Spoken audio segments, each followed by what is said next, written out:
Welcome to the Pixel Scandal Nerdcast, episode 45. I'm Kurt. I'm end of line. Nightson. How do you pronounce the double L's? Yes? Or yes? I'm Gigett. Blandor. I am Blandor.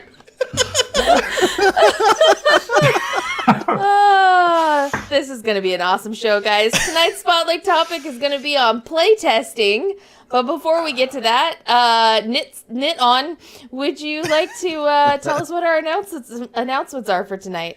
All right. Well, we had our Dungeon World game this morning, and so our next one is going to be Saturday, April the 13th at 9 a.m., and I'm sorry. Oh, wow. Oh, my God. Can someone please mute him? Actually, I can. You won't do it. Mute him, I think you're afraid. You'd forget, though, and then he'd get all mad that you were talking over him, and you would be like, what's wrong with Handor? All right. We have our next side quest, which is going to be Saturday, March 23rd. Next weekend. What? Yeah. Oh, Yeah, crap, that already? is next weekend. Yeah. Next weekend. We're going to have Forest Hymn and Picnic, written and run by Cecil Howe. Yay. I'm so excited to get I'm gonna judge a pie eating contest and, I don't know, shoot a pistol or something. So, we did play Dungeon World today, because there was some family emergencies to our regular scheduled game, so we did play it today. So if you want to watch that, go watch the VOD. It was a super fun game today, and I'm super looking forward to next week. Yeah. But let's jump into what we're excited about. So the first thing here is they're making a Lord of the Rings show on Amazon Prime that is scheduled to be out in 2021. So I know this is like a way ahead of the thing to be excited about it. But I'm super excited about it. It's going to be set in the Second Age, which is like the first time Sauron fell. And it's supposed to be really, really great. I've already read some like really awesome things about who's going to be in it and what they're going to be focusing on, and I'm totes excited. It'll never happen because 2021 is after the 2020 elections. So, And the world's ending in 2020. just saying. Take from that what you will. Okay. Anyone. Well, there you go. Where's that mute button? Oh, wow. No. The other thing that I'm excited about, apparently no one else is excited about stuff except for me, is the Star Wars Galaxy Edge at Disneyland is opening at the end of May for California and the end of August for Florida, which is super exciting. Are we going to that for Handor's visit to California? He'll be here. We are Right? not. We Are we not. going to Never that been. to celebrate him leaving? We're all gonna go, But after he leaves. It's gonna be Little do our you know, I'm weekend to saving up- decompress from Handor's I'm saving visit. up money to negate my flight back to fly right down to the So have Disney you World. have Denver? you told your Yeah. family Denver. Denver? Did you tell your family that you're flying here and then never coming back? I mean, are they aware of the plan that this is a goodbye forever trip? Mm-hmm. Oh, Yeah, okay, everybody's good. pretty much ready for me to go. Okay, good. They've already got your bags packed for you. They packed you a lunch. Nobody really likes me, man. Oh, well, good thing you're coming here. Yeah. Well, we like you. You can come hang out with us. Yeah, you come hang out Well, in you California guys in at least- about a month. You guys at least pretend well. I know that Oh, much. wow. Hey, we had a whoa. wonderful Oh, wow. argument today that I thoroughly Wow. enjoyed. So, Kurt, what is the Tyler- thing that you're Tyler is excited just- about? Well, I didn't put this next thing. Okay, well, I'm also excited about this, but That's I'm a- tired of talking. Gan- So is it someone- Gan? That's a purple cursor. So I put in the GAN Kickstarter has 3 days That's- left. that's So if you wanna go back Great American Novel, you can go back that. It's got 3 days left. It's a dope game, Super and dope. you should play it because it's really good. And Yep. Christopher Gray It's is all awesome. right. It's all give right. me As money. far as story He's a game big bullshit fan, games so won't you go. back that Yeah. Kickstarter? It is my favorite RPG right now. Back So that Kickstarter up. Really? yeah. Use a big fun. Even person more to than back that Suede? Kickstarter up. I don't know. I haven't played Suede yet. That's why I have I've to never- say right now. Because I've never played GAN, so Yeah. I've played a total of 1. Yeah, you did. Wait, didn't were in you? the True You Blood played in the game? True Blood You were game. in the True Blood game. That was Gan. You were the human. The human that tried to Yeah, get the eaten one by who him. was in the that's basement and right. crying in a corner. Yeah. Yeah, that was you. I realize how that might kind of blur into your real life, but that was a game. Basements. Oh wow! Okay. So if you are interested in GAN and you want to see like what type of games can be run in it, there are a bunch of actual plays of it out there.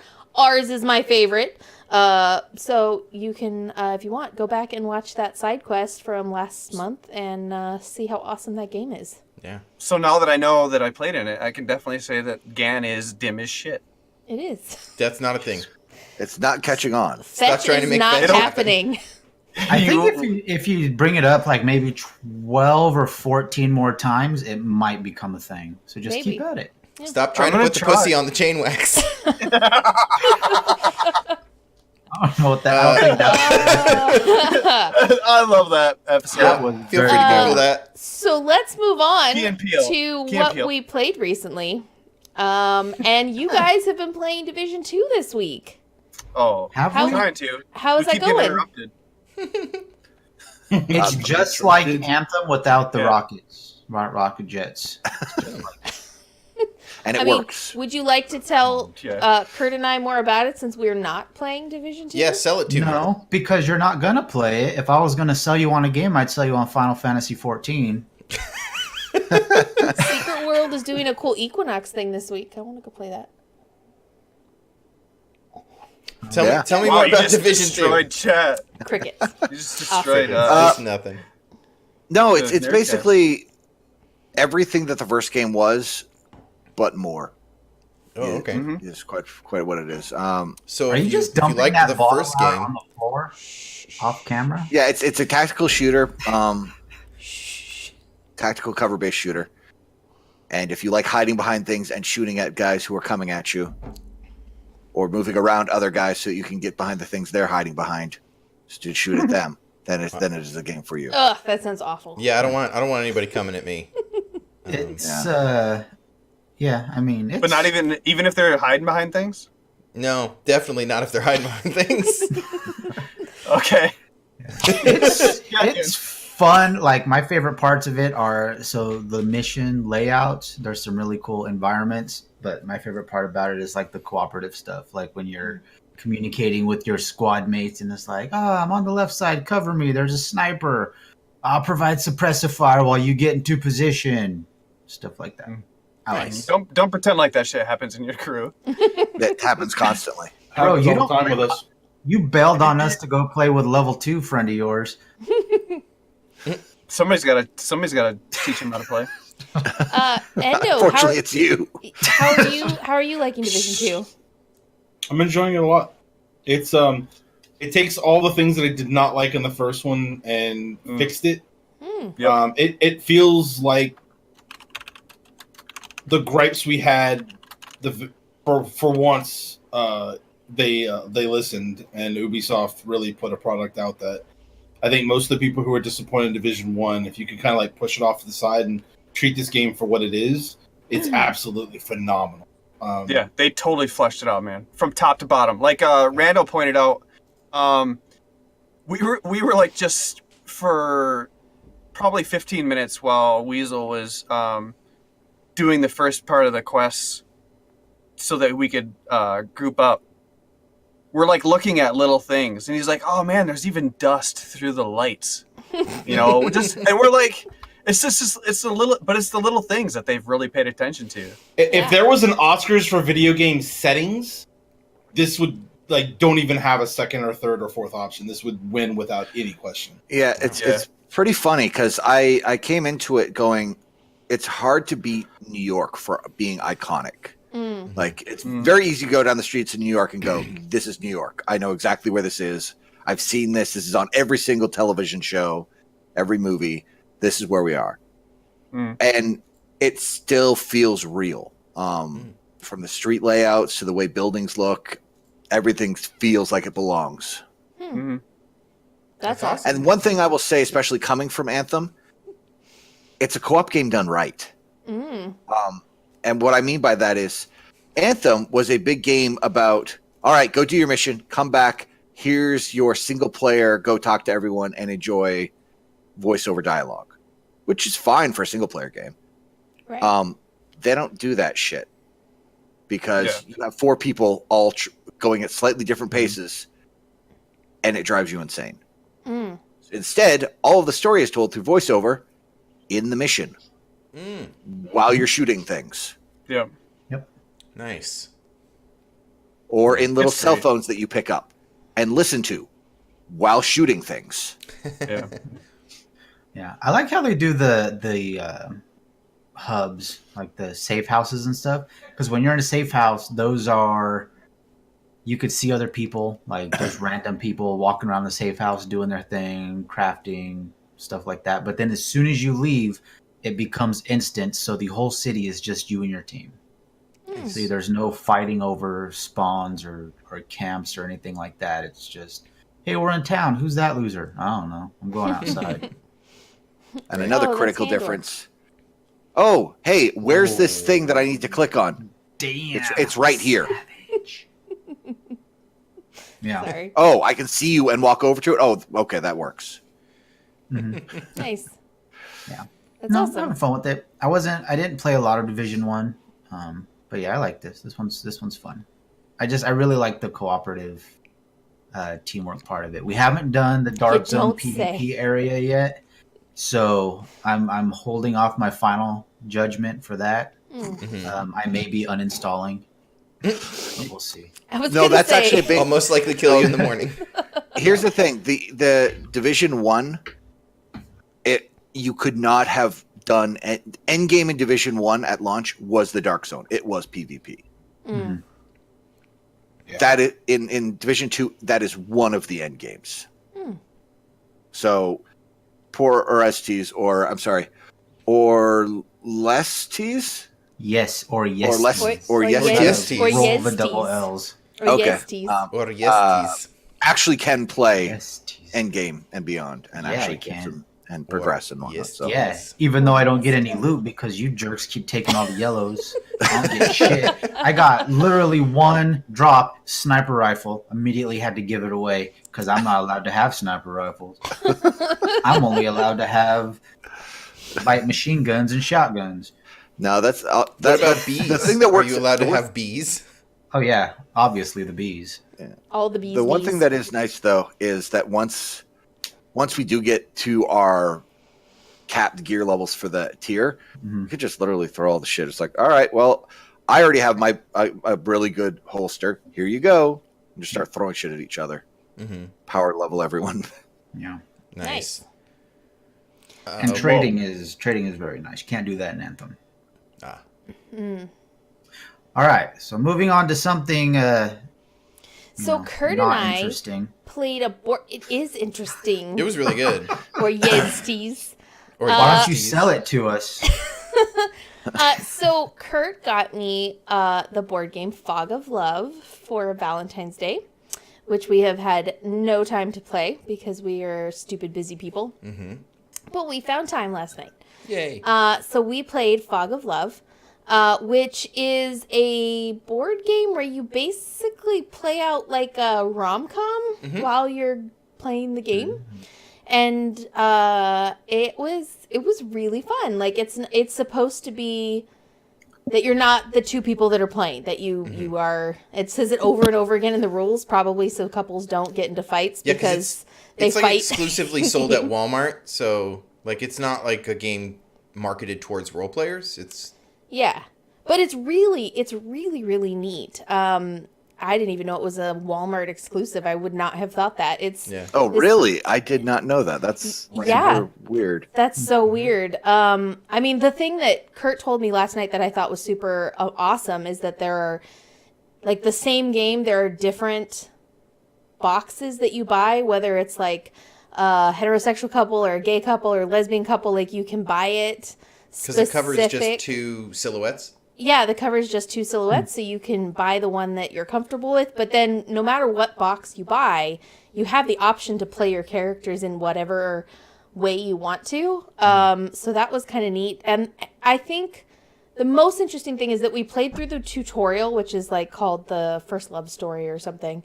And as you play, there's cards in the decks that are just like, before you encounter the next set of cards, here's the rule for how they work. And so there is a rule book that you could sit there and read through, but it says on page 1, like, if you've never played this, don't shuffle into the cards, just lay out everything where it's supposed to go and just start playing and read for card 1. And so the game taught you how to play as you were going through it, which was the coolest way I've ever seen a board game teach you to play a board game. Like, it taught us how to play the game as we were doing it and didn't take away from the first experience of playing the game where it was like constantly pulling you out of what was going on to read rules. All right, so open the book. Okay, let's read for 15 minutes. And Right. Yeah. Figure it out. I mean, some board games, it's open the book, let's read for 30 minutes, watch a YouTube video for 5, like... Yeah, and still have to go back and reference the book 9 or 10 times until we get through the first play of it. But this was seamless. It was, here's how you set up the first board game and pick up card 1 and go. What are you doing, Handor? Yeah, we can't hear whatever that is. You're going to get us banned. There was If it's naked music, bodies. don't play it. There was naked on there. I saw it. Are you playing Brown Chicken Brown Cow music? No. Brown Chicken Brown? No, I was trying to do the whole rom-com thing where you... Oh. Peter Gabriel in your eyes. It wasn't picking up on you your don't want to mic. do that because Twitch is going to pull our stuff. Yeah, Twitch will mute our audio. It was only the beginning. It wasn't picking up on the mic anyway. That's why we were like, what are you doing? But yeah, it was very, very neat. It was a very fun game. I could see definitely playing it over and over again. There was like cards that had your like needs and wants on them, and so you were trying to like basically spend these little tokens to try to accomplish your needs and wants before the end of the rom-com, and most of the time our needs and wants didn't match with each other, and so like I really needed more blue, and so I was like, oh, I'm so in love with you, and he's like, I feel okay about you, and so like we'd end up not having the same reaction to each other. I don't know. It was a very interesting game. I have to say, for people who are not like super story game bullshitters or not role players at all, but are board gamers, there is an interesting board game there. Is. Like, it's not like most like RP games where the mechanics are kind of lackluster because the game is about the RP. The board game is very interesting. And then the cards will prompt you to sort of RP a little bit. The cards were so interesting because it would say something like, guess what I made you for breakfast? And then there were options that he would have to choose from to like guess what I would have made him for breakfast. And so it kind of prompted this ability to role play if we wanted to, or if you're just like into the board game part of it, like, okay, well, I'm just going to make my selection and we're going to keep going with the board game part. So it definitely had that, like, you could role play more if you wanted to, or you could just board game it if you wanted to. It was very interesting. It would definitely be a neat way to try to introduce a partner to like RPing a little bit, because it establishes the idea of a character and like asks you to say things as your character, but that part of it is not necessarily integral to playing the board game. And it has prompts throughout it, so it's kind of neat. I think it'd be a cool way to introduce someone who's never RP'd to. And in the tutorial, there's no way for you to break up at the end of the story, so you don't end up like hating each other at the end of the first game. All future games, those are possible outcomes. Yeah, I was going to say, I've seen some of that, and I think there's some dark roads that game can go. There definitely are. And definitely like the scenes you play, because you choose cards that are a scene and you play them, and then you like can either role play out that scene or just make the selection on the card. And it could definitely go really dark, but the like tutorial cards tend to keep it a little on the lighter side. Mm-hmm. Like it does get into some like, oh, I embarrassed you in front of the in-laws or whatever, but it doesn't get into the like the you cheated on me kind of stuff. That's like not in the tutorial, stories. Anyways. Yeah. That's it. Alternate win condition. Yeah. I'm gonna turn this rom-com into a slasher fic. Okay. So yeah, it was really neat. Well, that's the very expansion. Fun. It was very Yeah. fun. Yeah. And there are, I guess, expansions for it. It comes with several stories, and there's expansions. Yeah, I saw one of the expansions for it. It makes it a 4-player game.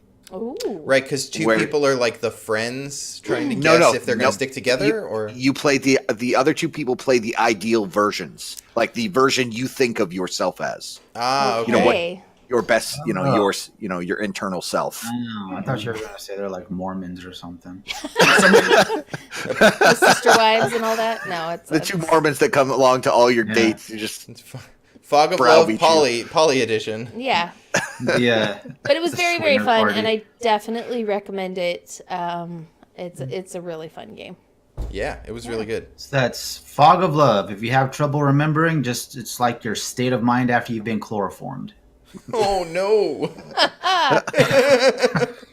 It's a dark joke, folks. Well, lastly, Alternate win condition. lastly on our what we played recently was Dungeon World, which we played today. Yeah. We did a little recap after the episode, which will be up on our Patreon. If you haven't watched the video, you should definitely go back and watch the VOD. I think next episode is our last session of Dungeon World, and we're definitely headed towards a like, I don't know, crescendo conclusion type thing here. So, I don't know. How do you guys feel how things went today? You excited for our next game? Yeah, for sure. Yeah. I think it went well. Yeah. it went perfectly. Everything. The fails were everything perfect. that I Everything was great. intended to happen happened, and we're going to be summoning some backup. Yep. Yeah. I'm very- We're gonna I'm very have a excited. guest in our next Dungeon World game, so get hype. Yeah. I'm very excited for Get our next hype. game, guys. Get wrecked. It's gonna be awesome, and we are gonna have a guest, which is super exciting. Yeah. It's gonna be dim as fuck. It's not a thing. So I meant to put this in what we're excited about, but I'm gonna bring it up now because it's not what we played recently. It's what we're gonna play. So Nightson, I found the next game that you and I are gonna play together. It's called TikTok: A Tale for Two. And it's going to be our next puzzle adventure that we're going to go on. Okay. Since that seems to be our theme for games that we play together. I found it All right. today, and I was like, I'm excited about this, but I forgot to put it in the what we're Oh, excited perfect. about. I am game. I always like a good puzzle game. Yeah. On the topic of puzzles, I have a box of witchcraft behind me. Ooh, witchcraft! Yay! With no context. Ooh, No witchcraft. context. No, it is not not a box of Eyes of Newt. We've been playing Gloomhaven, and that is a nightmare to set up. It is probably the only thing I dislike about it. The setup. You should Yeah. come over and I'll help you. It's not even that bad. The setup's not that bad. The setup It's finding of all the box? shit and whatnot, and putting everything out and digging through everything, putting it away. I think we just need to plan a witchcraft day where we're just gonna put the box We're gonna together. do witchcraft. And Is then, everybody ready? And then play the next adventure. Bring your witch hat. And so I found a company online. This is the one I liked. It was like the G7 something. The Go 7 personal Gaming. jet, Go 7 Gaming. the G7. There was a G and a 7. I just forgot the O. But they have a box insert which fits everything into little, like, actual wooden boxes, and I got that for the Gloomhaven box too. yeah, it's super super nice. It looks really nice, and it doesn't look flimsy like some of the other ones I saw. Yeah, are they all laser cut and shit? And they're all like they fit together and snap Right. together and all those pieces. Super super. Is it like nice. the MDF board or whatever? Is that what I it's don't called? know. It's like that No, laser cut- MDF is. Well, it depends on MDF is But generally pretty thick. the thing that I noticed is the UPS guy handed it to me. I'm like, this is heavy. Yeah. Oh no, I it's going to didn't make a realize big this. box heavier. It's 14 pounds Ooh. on Just top the of witchcraft? just the witchcraft on top of my I God. think about 25 pounds that Gloomhaven already is. We're going to have to on get you Amazon like and a get, cart. like, a little dolly. Yeah. We're going to have to get a Gloomhaven cart. Yeah. Witchcraft man. ain't cheap. Now, Yeah. Weighing in at 14 pounds. I keep Witchcraft.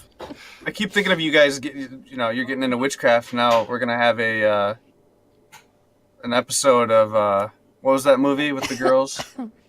Practical Craft? Craft? The Craft. I'm gonna come to California, and then you guys are gonna be like, No, it's time I to bind teach you you, the real Handor. magic, Handor. I bet Yeah. you. no, I call it witchcraft because I watched the video and I'm like, there's no way this is possible to fit all this stuff and all the wood boxes and everything Right. and make it neatly organized. no, it works, And- man. And it's I linked I linked it to the guy, everyone here, and it's like, yeah, this is witchcraft. I just want ordered. I think you said I just ordered a box of witchcraft. Yeah. We were like, They "Yay, don't- witchcraft!"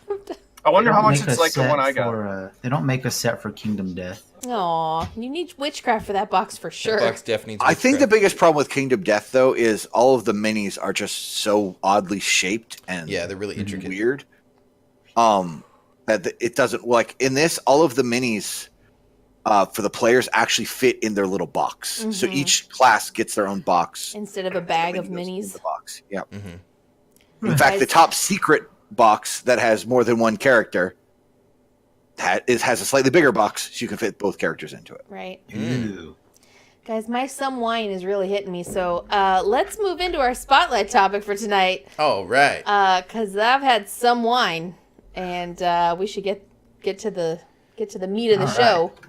Well, tonight, we're talking about playtesting tabletop games. So Handor, why don't you take it away? Handor's got some questions for us, it seems like. Yeah, well, I just came up with a few off the top of my head here. So, like, what even is playtesting? Well, I'm glad you asked, Handor. Thank you. That's super. Just go. Just answer it, man.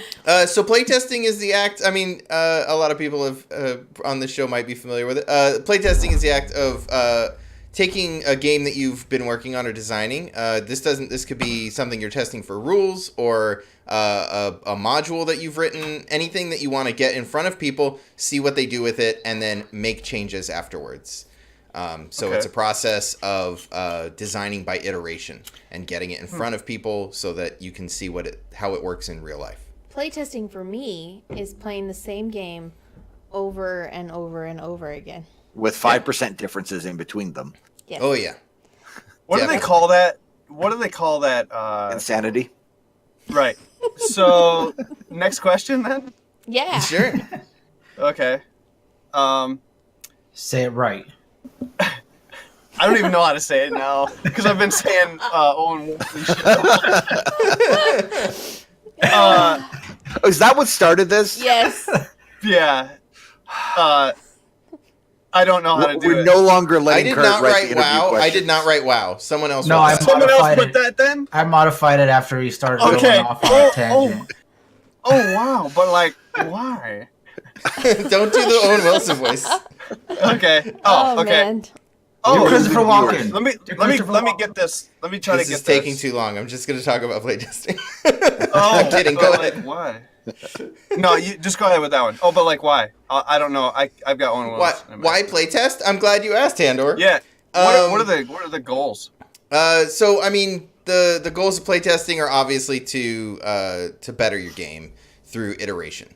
Anybody who's used to coding or like seeing minute changes over the course of time to sort of hone something in without having perfect information would be familiar with this process. So oftentimes you write up your game, you write up little bits of your game, things that you think are going to work, and then you get them in front of people and you realize, oh, this doesn't actually work the way I expected it to, or this thing that I thought was going to be really quick and fun turns out to just take for fucking ever and be fiddly and nobody cares about it.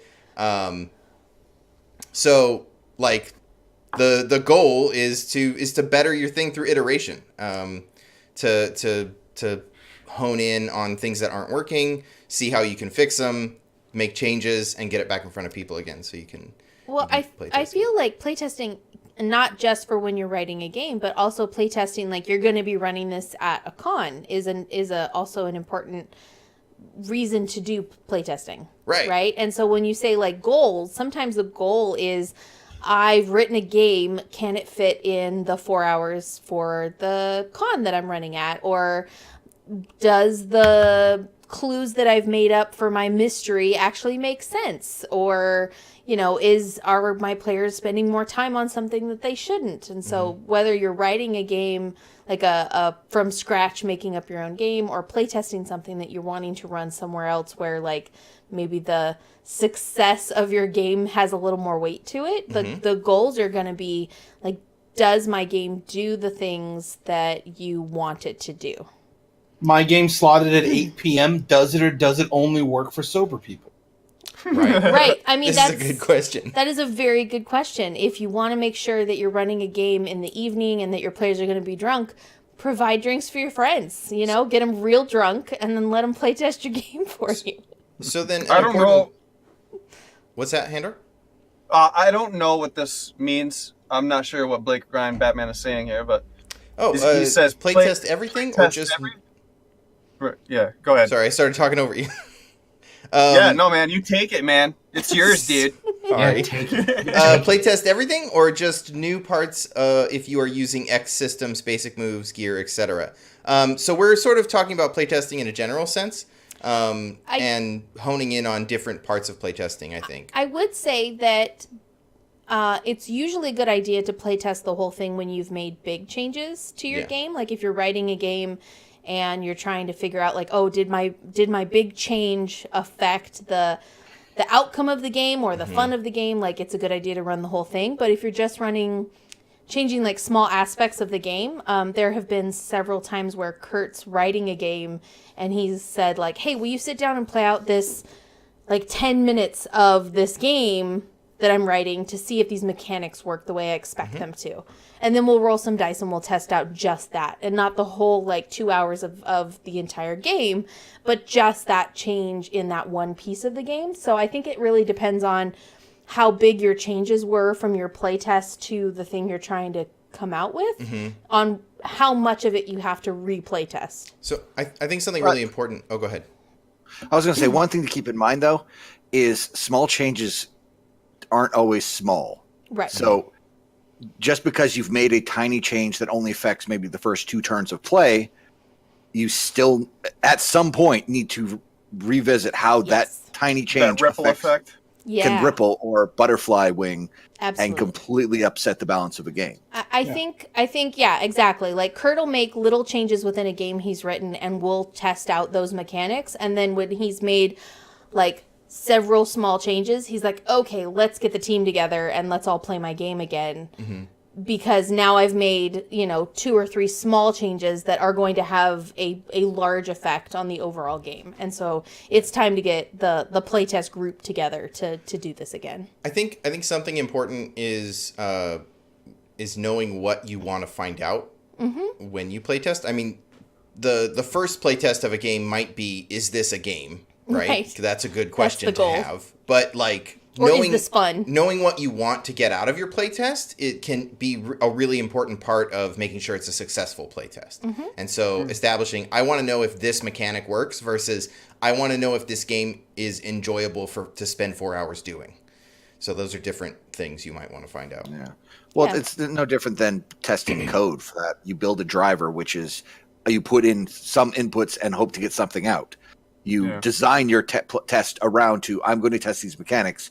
So if we're testing the magic system, one of you assholes better roll a mage. Right. I think it's also important to note that, like, even if you're playtesting with a group of people and it doesn't work out the way you expected to, it may not be that your game was wrong. It may be that your players didn't enjoy the game because of the way they like to play. I think a really good example of that is when Nightson or End of Line was running his Dread game, and he had play tested it with us, and then was going to run it at a con. And Kurt, I mean, we've told this story before, but Kurt flipped the fuck out and like was not enjoying the experience. From serious bleed. Yeah, serious bleed. In a horror game. So it wasn't that End of Line's. I keep trying to call you Nightson. I don't know why. Maybe it's the wine. And it's not that End of Line's game was bad. It was that like that particular character was not a good fit for the game, and so myself. Yeah. So keep that in mind too, right? Like that just because the players you playtest with don't mesh with your game doesn't mean your game's bad. Yeah. And since especially you're usually at this stage relying on friends and family, you do not have qualified testers who are able to compartmentalize and set aside their bias and their life experience to actually guarantee a quality test. You kind of just have to roll with what you get. Yeah. Mm-hmm. So Handor, and not ostracize them so they come back a second time for your next round. Right, right. So Handor, why don't you hit us with our next question there? Yeah. I was thinking like, how like ready does it need to be? I love these questions. So when do you start playtesting, right? You're gonna start playtesting, immediately. So fail early and fail often. You definitely want. There's a saying called minimum viable product, which is a coding saying or product saying. It means get the minimum amount you need to get it in front of someone done, and then get it out in front of someone. Because if, like, for instance, the core loop of your game, the core loop is like it done in Dungeons and Dragons. The core loop would be kill monsters, get loot, to buy more powerful weapons, to kill more powerful monsters, to get more loot, to kill more powerful. That's the core loop. So if the core loop of your game doesn't work, you want to know that early. So don't like finish your whole magic system before you find out if the core of your game like is interesting or fun or even functions. Yeah, Blake Ryan was saying, I've heard for PBTA, it's one playbook plus basic moves. Oh, yeah. Which totally makes sense. I mean, you can create more playbooks to fit within your setting, but if you've got one playbook and your basic setting, your basic moves set, you can kind of at least run a couple scenarios with your closest ally or your greatest enemy. If you want to really, I mean, whatever. Sometimes I think Kurt hates me because of how much he makes me play his games. So, whatever. The drinks are getting to Gigett. There's a saying that you can build a house. You don't require a foundation to build a house, but it's ill-advised. You want to make sure that you work with your friends to get that foundation in place before you start building your house. Yeah. The house comes after the foundation. Get that in first. Yeah. But once again, you have to temper that with there's a finite amount of times that you can get your friends and family to play your game before they stab you. Yeah. True. Well, and I think that using your friends to test out your game to a point where you're like, okay, I think this is doing well. I think this is doing what it's supposed to do. And then broaden that to a new group of people gets you new feedback from people who haven't seen it yet, and also opens up your group of playtesters. So it's not just the same people who've seen it over and over and over again and can say, oh, this was better than the first time or the last time, or seeing it in front of new faces and new people who haven't seen it yet. They can give you a new perspective on whether or not it's good or still needs refining or whatever that might be. And depending on where you live, there's usually game stores and groups of people who are into tabletop and board games. If you feel like it's ready, but you want to, get a new perspective, most of those people would love to probably check out your game. You just need to kind of reach out and get a group together. And in the world of Discord and Tabletop Simulator or Roll20, it's pretty easy to get something simple in front of random people. Yeah, absolutely. So, Handor, you want to hit us? Yeah, sure. What's this? Are we on the fourth one? Yeah. You have one job. I highlighted it. Let me see. Why can't I just tell people what I need to know? Well, you can. I think that's an important part of playtesting. is you're setting traps in your own interview questions. Yeah. Jeez. Yeah. You can. I mean, that's the important part, right? Is setting expectations when you go into it, right? Is telling people, hey, I need to know these things from this playtest. Let's focus on this. Like, I don't want to know if you think the combat sucks because I'm really concerned about this other thing, right? Or I don't want to know what you thought of the adventure we played through, because that doesn't really matter for this. I want to know if you thought floating modifiers was the right choice to track, like, if you were good or bad at something. Right. So, or what is the progression going to look like for this? Or what is, if you're trying to test a specific mechanic, it's like, yeah, I know I haven't looked at those other things yet, but this is the thing I'm focusing on this playtest. Yeah, if you're testing combat, you're probably going to make a campaign, if it's a pen and paper game, that may be a little bit more heavier combat and a little less story than you ultimately, your vision would have, because that's specifically what you're focusing on. So you can't judge the entire game on this particular experience where you're doing focus testing on this one mechanic or this core piece. right. Something Blake Ryan said in the chat is, when doing my own game, I made a group choose scenes from the Dresden novels, which I knew they loved, to sample as a way to get engagement in the playtest. That's actually a really great way to make sure that they have buy-in, so that you know that they're there for the thing. They're at least enjoying the experience while trying to test this thing that you want to see if works. Yeah. But then you run the risk of them demanding that you make that into a campaign. Yeah, Kurt. And then you say no. And then you just tell them no.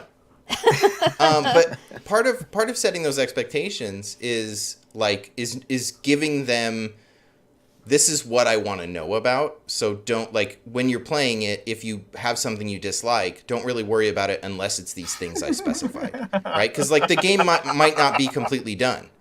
I don't know why Handor's laughing. Nor does anyone. I have an idea. I want to know what he read. Oh, just look at the. Somebody read that out loud. Wow. Okay. Yeah. All right. We're gonna come back to that. Thanks for adding weird shit in the show doc, everybody. I'm usually really good about keeping us on track, guys, but I've had a lot to drink. I'm so sorry. So, Handor, why don't you ask our next question? Sure. Where is it? Oh, yeah, but wait, hang on.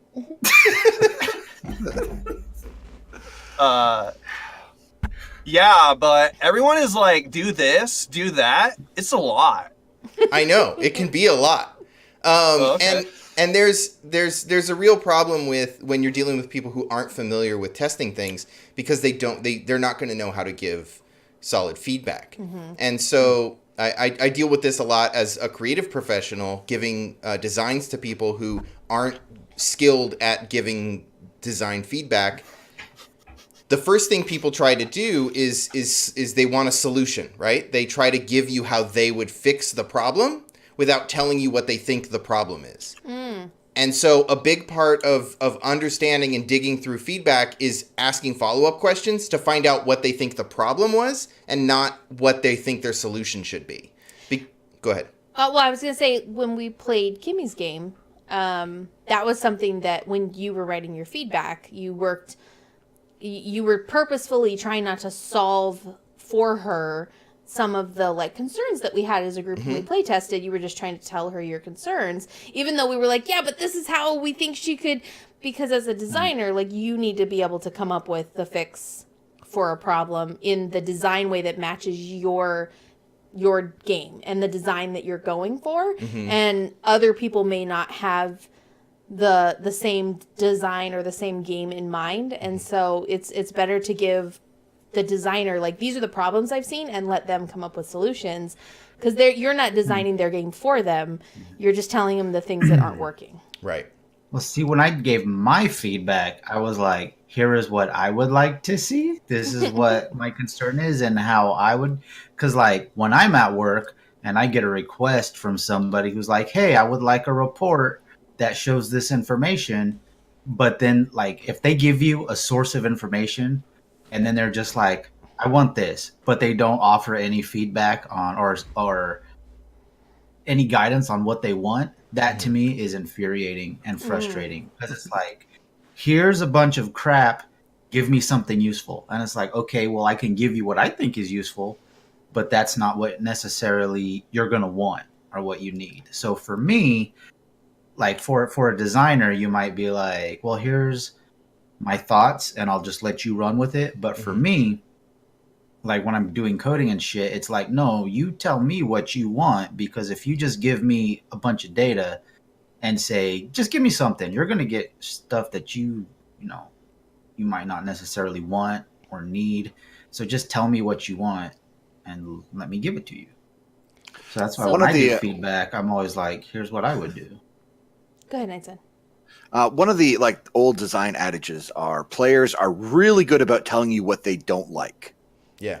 But they are ass terrible at telling you how to fix it, or how to fix it or make it better or anything like that. Well, that's the whole thing with that is there's an ignorance with that, right? So you can have all these solutions, or you can have all these opinions about why something is terrible, but you have no education onto what goes into building that construct or that environment or whatever it is. Well, it's not even necessarily from a that standpoint. There could be something just outside the realms of this particular issue or test that makes that issue make sense, or you can't fix it that way because it would break that.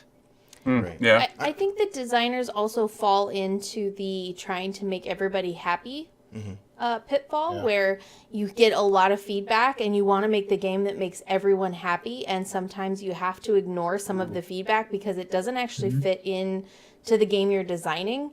And so for me, I would suggest doing one of two things, or maybe both. Write down exactly what the theme, the core conceits, this is what my game is about. And when you get feedback and you feel like, oh, that kind of doesn't, I don't know, should I change this? Go back to that and read it and say, does this fit into the core of what I was trying to write? So that you're not trying to please everybody or trying to change all of the aspects of your game to fit all of the feedback you get.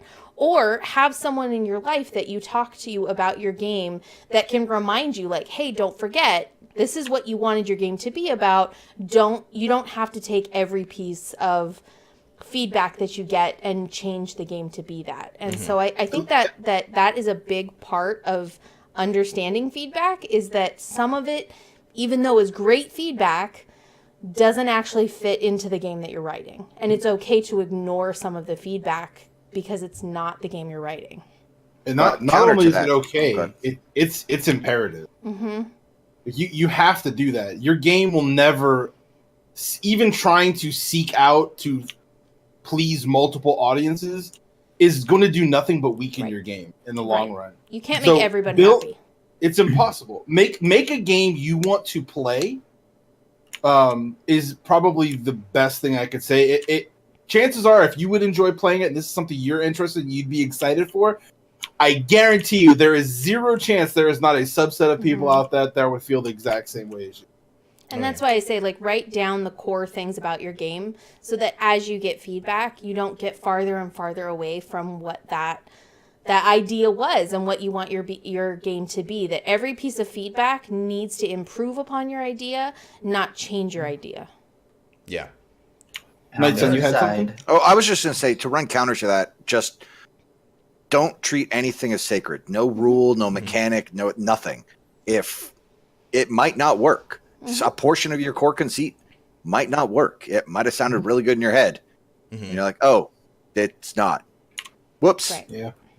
But on the other side, if you're a tester, you can't get mad if you make a suggestion and they don't implement it. Right, exactly. And honestly, I think sometimes taking all the feedback from people and looking at this, if you have commonalities, like these are the things that people keep saying, then those are the things you need to focus on making changes for. But just because you get one comment that makes you feel bad about your game doesn't mean that's the thing you need to focus on. Like, you need to look at the commonalities that need to be fixed or changed. I just thought about something. given how much the board game and the RPG industry as a whole is like blowing up, and there's so many independent designers and creative people out there that are like turning out really cool shit like so rapidly now. It'd be cool to like have a small community of people dedicated to playtesting and giving like unbiased feedback for games. Just like as a focus of a community to do playtesting for board games and RPGs. Are you volunteering us? No. Negative. Are you signed But in it'd be as cool. me? Am I? It keeps saying Oh, my I am. name in the doc. Yeah, you must have signed in. Identity. as you somehow. I keep sitting here going, why is my name showing up in the doc? Yeah, it says I'm you. I'm not typing things. That's weird. Oh, you Oh, can be so inappropriate right now. Sorry, that Like, just no, freaked me out. today I'm just really drunk. I'm totally playing with my computer, my potato. Hey, Handor, why don't you hit us with our next question? Yeah, here's that next question. No problem. I don't know. I keep forgetting how to do the accent. Hang on. We're asking I have to look into it. Midwesterner Then let's to avoid speak it. Californian. No, we're not avoiding it. We're not doing everything you want to do in the line. Oh, I'm sure it's not you. So a good way to get into that accent is to say "for reals." For real. Like, real. my friends are so over it. Where can I find playtesters? See, you just say. Well, I think "For we real." touched on this. Yeah, for real does it, man. For Yeah. reals totally gets you there. That's the touchstone. That's your trigger phrase. Rest stops. Definitely rest stops. That's a great place to find playtesters. Yeah, totally. Strangers are always happy to get into your car at rest stops.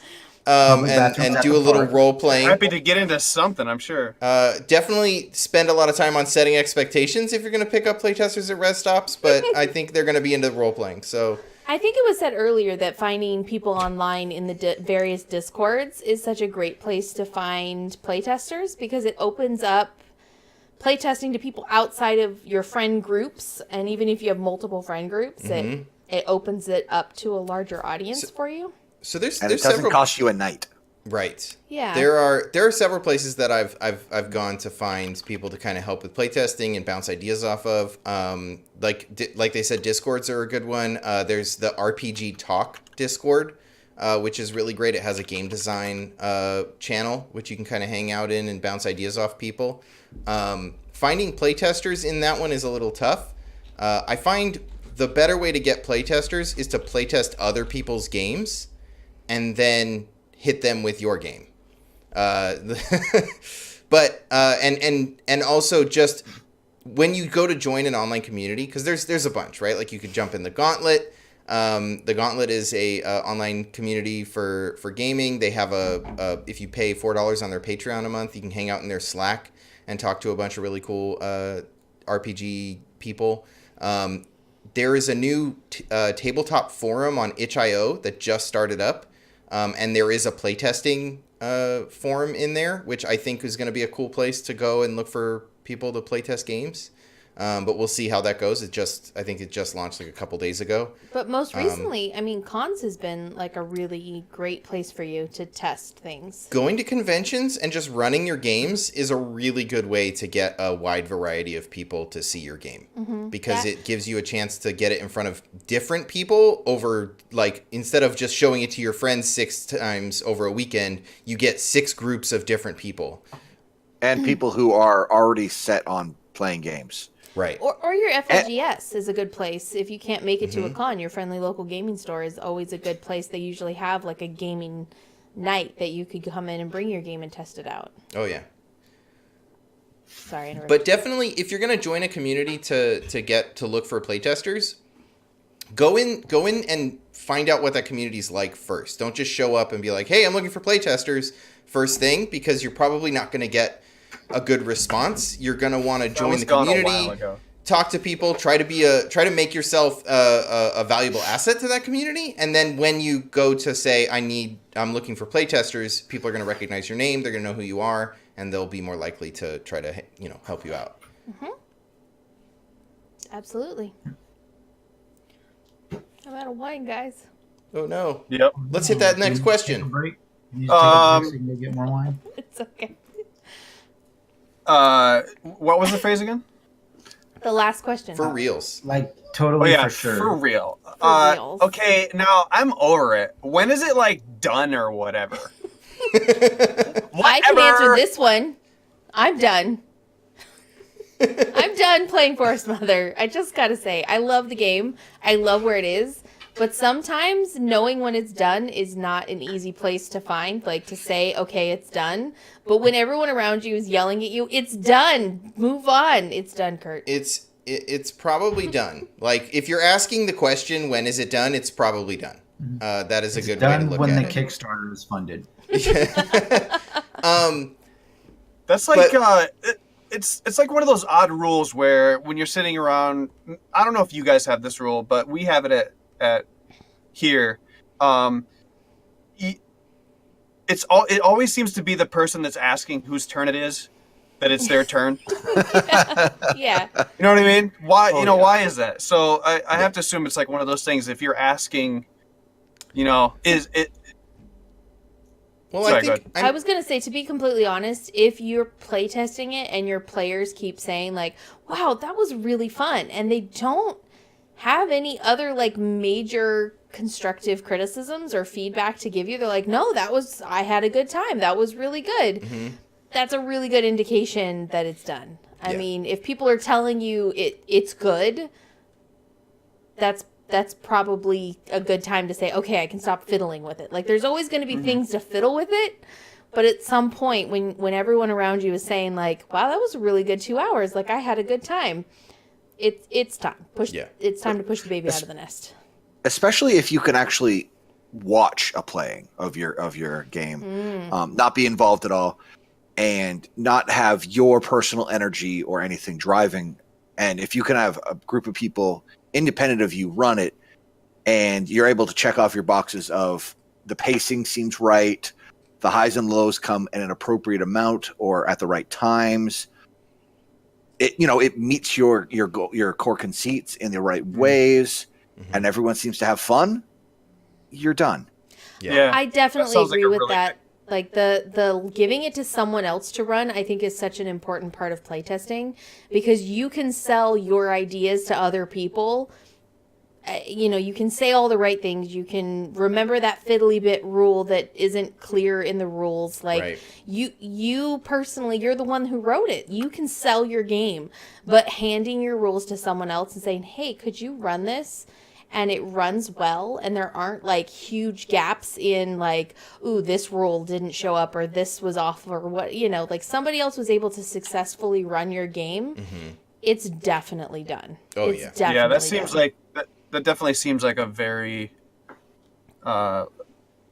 legit method of being able to hand it off and then seeing it played out. I think that's a pitfall a lot of game designers fall into. They don't pass it off to other people, and they don't actually see that, oh, it only works because I'm running it. And so you're not running it right. You should have told them this. No, you didn't do that right. But it would have been better if you'd done it the way I do it. Yeah. But that's what you're supposed to account for when you're giving the game to someone. That stuff should be in the book. If you feel like you need to touch on everything and say, do this right, then you're not guiding them properly in your game. That's something you need to work on. Right. Yeah. And work on teaching the game. Goes beyond. There is a whole another thing to be discussed on writing good instructions. Yes. Yeah, because having mechanics that function appropriately is totally different than being able to explain those mechanics to someone in text without being there. And I'm having trouble following who said what, but it was either Nightson or Handor. But one of you said, like, watching someone else run your game is such an important part. Not just having someone else run it, but seeing them run it. Because you're sitting there going, oh, don't forget to tell them, whatever. Well, if they never said that rule, then you obviously didn't make it clear, right? So kind of being able to be a viewer of it, I think if you can get that opportunity, is such a great thing, because then you can say, oh, okay, I didn't make these rules clear. Yeah. Or I didn't stress this enough to the person that's running that you have to mention this rule or that or whatever. Yeah. And anyone who's played board games more than Monopoly can tell the difference between a really good rule book and an absolute utter garbage dumpster fire. Yeah. That is 60 pages long with lots of exceptions and flowcharts. And I think the thing that drives me nuts in rule books is when it says like, blah, blah, blah, this rule, see page, whatever. And it's like, don't talk to me about that rule until we get there. Otherwise, I'm jumping back and forth in the rule book. But anyway, that's a pet peeve I have about rule books, which is not what we're talking about. But yeah, if you're asking the question, when is it done? It's probably done. Put it out, get it out in front of people, and let it go. And then if you have enough changes that you think, oh, this could be a new thing, well, you got a second edition. Yeah. you make a second edition and you put it out in a couple of years. Yep. Yeah, and it's okay if it's not perfect. Yeah. That's okay. There's a lot of games that aren't perfect. Yeah. One of the great things about getting your game out there in front of and actually letting it out into the world is suddenly your closed pool of 10 people testing your game who were tired of doing it by the end. Mm-hmm. Now you might have dozens or hundreds of people checking this out. Mm-hmm. And trust me, there'll be a lot more feedback for your second edition. Yeah. There's a reason that most Kickstarters now, they send out the PDF 2 weeks before they send the print file to the printer. I mean, Savage Worlds has been sending me for 4 months now, almost every other week.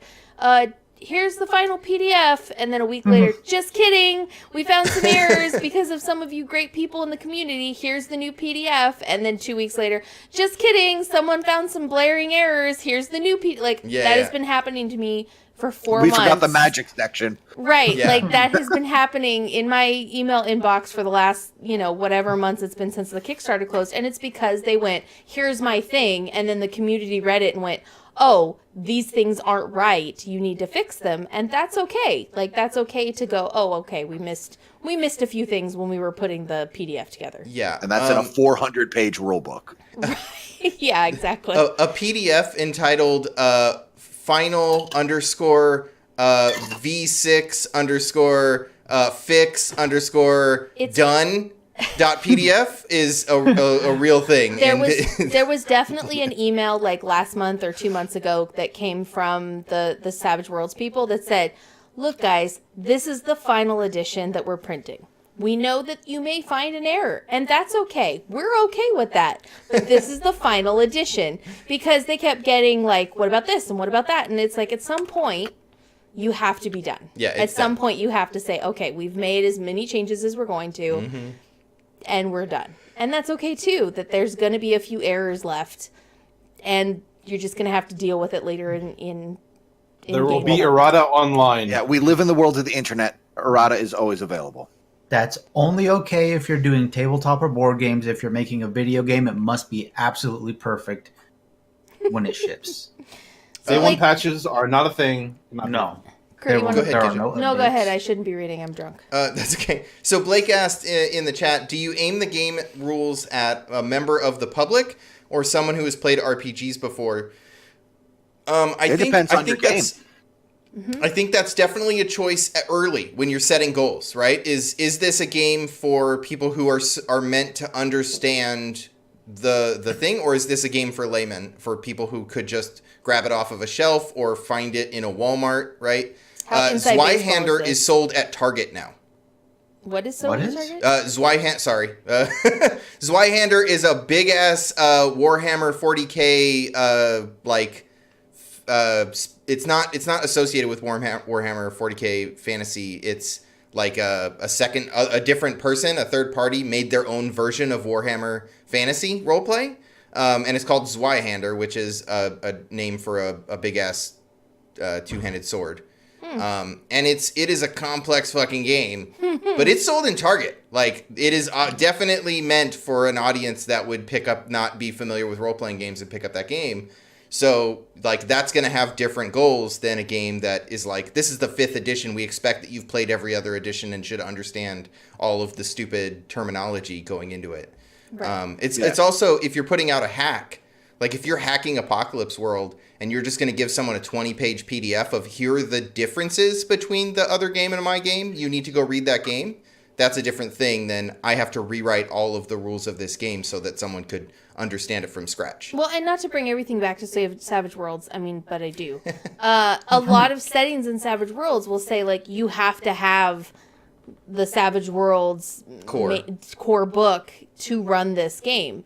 And not just Savage Worlds, but other role-playing games as well that have other editions. And so I think Kurt's right. Like, what you're writing will depend on how much knowledge the players need to have about the world. If you're saying you need to understand Savage Worlds before you can play this, then you say that. But I don't. oh, go ahead. If not, you say this is a standalone thing, and then you put all the rules in your book. I don't mean to oversimplify, but that's really up to the developer. There's definitely a landscape out there for people who want to play more advanced RPGs, and there's certainly a market out there for people who want introductory, very simple to pick up, quick, let's all sit at a table and play in 15 minutes games. Yeah. It just depends on who you're targeting. Like, Right. Yeah, and neither's wrong. Yeah, neither's wrong. It's just a choice that you have to make early because you're going to need to know.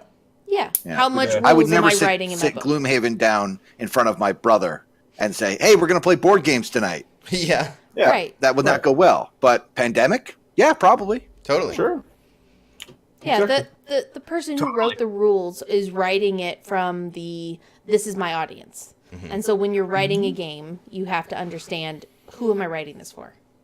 So it's probably a good idea to when you're sitting down, once you've kind of figured out what your game could be, decide who your audience is and add that to that list of things, which is your pillars, right? Which is what Gigett was talking about earlier of these are the things I want the game to be and this is who it's for. So when you're understanding feedback and trying to process, what people thought of your game, you can go back to this and say, well, are they coming from a place that doesn't fit into my audience?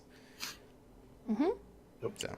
And I think, honestly, it's important to also have playtesters in your game that are not part of your audience so that you can see where it's missing. Right. What happens if someone picks this up and doesn't?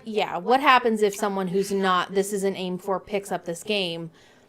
How off is it going to be? How uncomfortable? How much are they going to misunderstand the rules because of my wording? And it doesn't mean you have to make big changes to your game, but it's important to understand that there are people out there that may not get your game, and what is that going to be like for them when they play it? Well, there are some games, Knave is a good example. I haven't delved very deep into the old OSR groups and that sort of Old game school scene, Renaissance? the old school Renaissance scene, which sort of focuses on white box, red box D&D, or what is it, BX something, games that are compatible with old school D&D.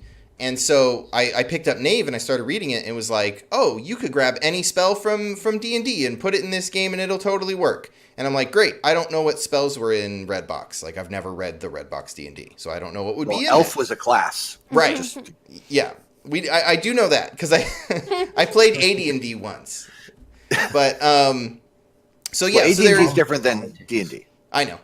It's different than Redbox, but those are good things to know, right? Do I need to understand what chainmail is to play your game, or can I just pick it up and play it? Well, it's also when, like we said, hand it to someone else. If you're using acronyms or vernacular that are very, as we say in our house, inside baseball type things, if you hand it to someone else and they're like, I have no idea what you're talking about in this whole paragraph because of what this. What is Thaco? Right, then it's like, oh, okay, I need to... What does hold one mean? Right, I need to go back and I need to write out these things in a way that is a little more understandable to people that don't know game design from the side that I do. Right. Or game vernacular or whatever it may be. So those are very good questions. And definitely something to test for. Yeah. Does anybody have any final thoughts on playtesting games before we kind of wrap things up for tonight? If you have a creative idea and you think you have a cool game, make it. Try it. Make as little as possible to get it in front of somebody and get it in front of people. People will probably enjoy playing it if you think it's cool and you would enjoy playing it. Yep. You just got to find the right people. Yep. And unfortunately, sometimes that does not mean you're friends. Yeah. I love writing story game bullshit games, and my friends do not like playing those games. That is not true. I like story. You always need to find the one person who needs to find alternate win conditions who will ruin your game. Yeah, so they can break your game Having and make the GM their deity. having Oreztes at the table is good for any playtest because that's when he comes up with ideas that you never even thought were possible, and you're like, oh, I guess I need to make a rule for that. Yeah. Okay. What if I do this? And you're sitting there going, but why would you do that? I don't know. The rules don't say I can't. So Yeah. I will never We'll say forget, nothing about dogs not playing baseball. yeah. I'll never forget the time that we allowed him to play Minecraft with us. And it took us 3 days to figure out how to fix that server. Is that when we You're nuked welcome. everything? That was the best. No, well, it was that server, Yeah. but he had added a transfer pipe from this particular expansion that was not compatible with something, and He ate made the it- server alive. He Crashing our forced, server. So here's what happened. I'll explain it to everybody. Okay, So we're going to he talk about for- Minecraft now. Look, Yeah, one he infinite loop, and you get a reputation. He forced two mods that shouldn't work so that he could create a literal shower of XP. And what happens in Minecraft is every single XP ball in Minecraft is considered an entity. And when you have more than, 60 or so entities inside of a single chunk, you start getting what's called massive lag. And we We ended had up over... nuking all of our bases because none of us could play on that server anymore. We ended up having over 160 some thousand identities inside of a single chunk. Oh, God. So Yeah, well, Rando learned a lot about editing your an active Minecraft server. that day. Rando was able to code out So, how to delete entities in code. so bringing You're this back welcome. to our playtesting topic, not that I'm going to speak for Kurt, but I am. Sure. Kurt loves playtests. He loves playing new games, and he loves being involved in fiddly bits of feedback. So if you want Kurt to come play in your playtest, you should email him at kurt@pixelscandal.com and invite him to come play in your playtest because that is something that he super enjoys. It is something I enjoy. Also, there's also Especially if I don't something have to read anything. Yep. also something else he enjoys, which is Long walks on the beach. long walks on the beach. Minimum and if viable you- products? We'll get to that. You gotta be careful, Actually, Kurt. Did you see what the comment was? Yes, I did. In the I said it on purpose. show doc here. Actually, let's get to that now. I'm going to read it, and you listeners can understand. And scene. Okay, so I think we should head over to where people can find us on the internet, Kurt. Thanks, Gigett. People can find us all over the internet. If you want, you can head over to pixelscandal.com and see back episodes of the show, find links to our social media, find links to this show as an audio feed in iTunes or Spotify or Google Play or any pod receptacle of your choice. You can find links to our YouTube where you can go and subscribe so you get notified when we put up episodes. And then if we get enough subscribers, we get a vanity URL. So go subscribe on YouTube. Do that. And do it. And we started writing blogs. There's one up, and I'll probably be writing another one soon. I've got to Started writing blog. We started writing blog. But yeah, you can go check out, go to pixelscandal.com. There's all sorts of good shit there. And if you want to contact us, you can contact us by emailing us, pixelscandal@gmail.com. And if you want to support this show, because you think it's fun and you like what we do and you want to toss us a couple bucks. We are the best people. Yeah. If you can afford it, don't kill yourselves. But if you want to help us out, you can go to patreon.com/pixelscandal. And we've got a few backer tiers where you can toss us a few bucks. It'll help with our hosting costs, and we've got some things where if we hit certain tiers, we'll do stuff. So check that We'll out. do stuff to you. Yeah. And one of Oh, those you can- tiers, by the way, just to advertise real quick, I think it's the entry-level tier. You get to tell, and Kurt really loves this, you Yeah. get to tell Kurt that he sucks. It's his Yeah, you can tell me I favorite, suck for $5 a month, I think For I $5 a missed- month. once a month. Yeah. Yeah. Once a I month. subscribe at the $10 level, not for the fireside chat, but so I get 2 freebies. Two freebie you sucks. Yep. Yeah. I feel like I get the spouse discount and I get to say it for free. Yeah, 100% off. Oh, that's not a discount. I feel discounted. That's a fee. That's a feat. Imagine how I feel with our show doc. I know. Or Man, you could. No one's gonna email know what that is. that minimal Some viable people know. product. minimum viable product. All right. Well, I think this is a I guess- show. We did the thing. I'm gonna do the outro and stuff, and we're gonna say goodnight. So Handor, Farewell. hi, goodbye everybody. I've been Kurt.